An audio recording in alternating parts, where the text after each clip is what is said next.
Could a simple fish survive on land and spread silently through our rivers? All over the world, species move beyond their native borders, often because of human actions, and quietly transform entire ecosystems. Today on Fresh Science Daily, we uncover 4 surprising invasive species: an air-breathing pond loach found far from home, Asian carp that threaten entire waterways, Europe's giant catfish reshaping rivers, and a tiny shrimp that quietly outcompetes everything in its path. Each one asks us to look closer at how life adapts and what happens when it spreads too far. Can a fish really breathe air and travel across land? The pond loach shows that some fish can. This small fish, once popular in home aquariums, has an incredible survival trick. When water levels drop or oxygen runs low, it gulps air through its skin and intestines. It can wriggle through wet grass or muddy riverbanks searching for new ponds. This adaptation helps it find new habitats quickly, but once released in the wild, it competes fiercely with local fish and spreads parasites they can't handle. So yes, a fish can walk far enough to invade new rivers, especially if we give it the chance. Could one group of fish really starve out an entire ecosystem? That's exactly the risk with Asian carp. Originally brought in to help clean ponds, these fast-growing carp escaped into rivers decades ago. They feed by filtering huge amounts of plankton, leaving almost nothing for native fish, mussels, or young fry. With no natural predators and endless food, they multiply fast and move upstream, threatening to reach delicate areas like the Great Lakes.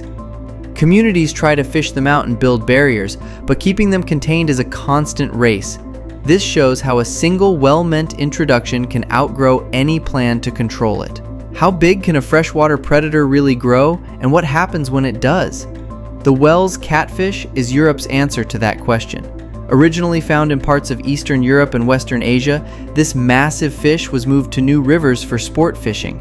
With few natural enemies, it can grow over 2 meters long and weigh more than 100 kilograms.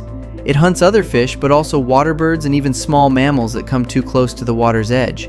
In new rivers, it can dominate local fish stocks and shift the entire food chain in its favor. So yes, when a predator gets this big, it can reshape an entire river. Can a tiny creature really cause big trouble for entire lakes and rivers? The killer shrimp proves it can.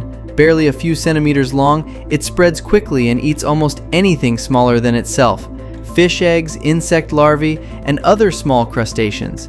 It reproduces fast, has few predators outside its native range, and can change the food web wherever it appears.